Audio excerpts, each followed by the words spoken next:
এটা ডাঙৰ খবৰ এই মুহূৰ্তত বিপদত পৰিছে ৰাজ্যৰ মুখ্যমন্ত্ৰী হিমন্ত বিশ্ব শৰ্মা ৰাহুল গান্ধী আৰু সোনিয়া গান্ধীৰ চৰিত্ৰৰ ওপৰত আপত্তিজনক মন্তব্য কৰি বিপদত পৰিছে মুখ্যমন্ত্ৰী হিমন্ত বিশ্ব শৰ্মা ৰাহুল গান্ধী পৰিচয়ৰ ওপৰত সন্দেহ কৰি কেতবোৰ আপত্তিজনক মন্তব্য কৰিছিল হিমন্ত বিশ্ব শৰ্মাই মুখ্যমন্ত্ৰী হিমন্ত বিশ্ব শৰ্মাৰ বিৰুদ্ধে সমন জাৰি কৰিছে আদালতে অহা 21 ছেপ্টেম্বৰত আদালতত হাজিৰ হ'ব লাগিব মুখ্যমন্ত্ৰী হিমন্ত বিশ্ব শৰ্মা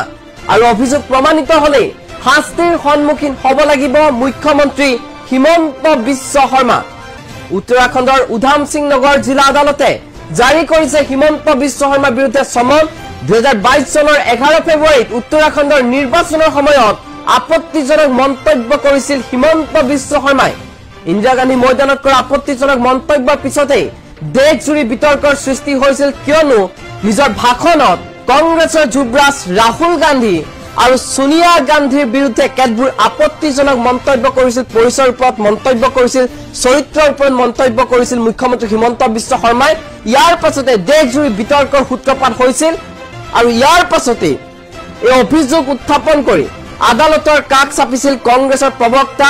গণেশ উপাধ্যায় আৰু অৱশেষত উত্তৰাখণ্ডৰ উধাম সিং নগৰ জিলা আদালতৰ পৰা সমন জাৰি কৰা হৈছে মুখ্যমন্ত্ৰী হিমন্ত বিশ্ব শৰ্মালৈ আৰু 21 ছেপ্টেম্বৰ বৃহস্পতিবাৰে উধাম সিং নগৰ জিলা আদালতত হাজিৰ হ'ব লাগিব মুখ্যমন্ত্ৰী হিমন্ত বিশ্ব শৰ্মা